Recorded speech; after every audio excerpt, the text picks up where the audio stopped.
Mistake number 6. High achievers avoid building strong stakeholder relationships and support networks. They say it's not what you know, but it's who you know that's more important. This is an area where technical specialists in particular struggle, as their focus tends to be on the task and not the people.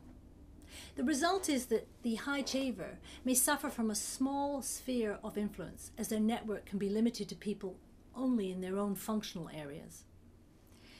Even high achievers with developed people skills may find that they have spread themselves too thinly by going after quantity rather than quality relationships. There's two key parts to networking and building relationship, and it has to do with both the high achiever's attitude towards stakeholder management and secondly, establishing a personal brand.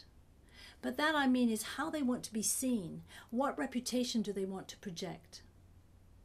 So why is it important to build strong stakeholder relationships and support networks? Well, one, in order to get ahead in their career and avoid being overlooked for promotion. And if not for themselves, then they need to think about their team and help open up opportunities for them. It's to influence and gain support for projects, for advice, information and resources, to help resolve problems, create and implement ideas, and for moral support. Another reason why technical and task-focused high achievers struggle with building relationships and network is that they find it difficult to reach out to others, to ask for help, as they see networking negatively, as schmoozing. They fear that peers or subordinates might perceive them as being overly self-interested and that they might lose their support as a result. They might believe it's a waste of time, both their own and others, and they shouldn't have to do it. My achievements and results should speak for themselves. They don't know how to approach people who are more senior or out of their sphere of influence or external to the organizations. Then there's the high achiever's fear of rejection. Or may it be the case that they've risen quickly through the ranks and so haven't had the time and opportunity to build networks. Even in the case where a high achiever is people-oriented, they may have tried to reach out to too many people and haven't built strong relationships. Recent research by Rob Cross and Robert Thomas suggests that the ideal network should be no more than between 12 and 18 people.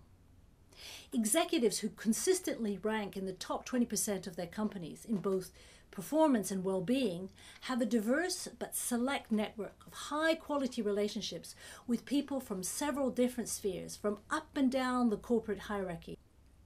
So solutions. Before developing a plan, it's vital to look at two key areas: the high achiever's attitude towards stakeholder management, and secondly, their personal brand.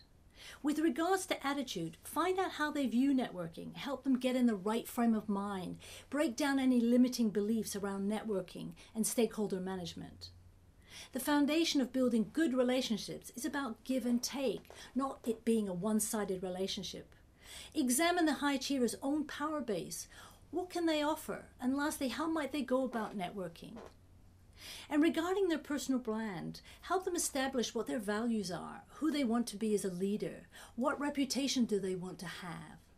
This is a big area in itself and involves a lot of self-reflection and also feedback from others to determine if their personal brand is as they would like it to be.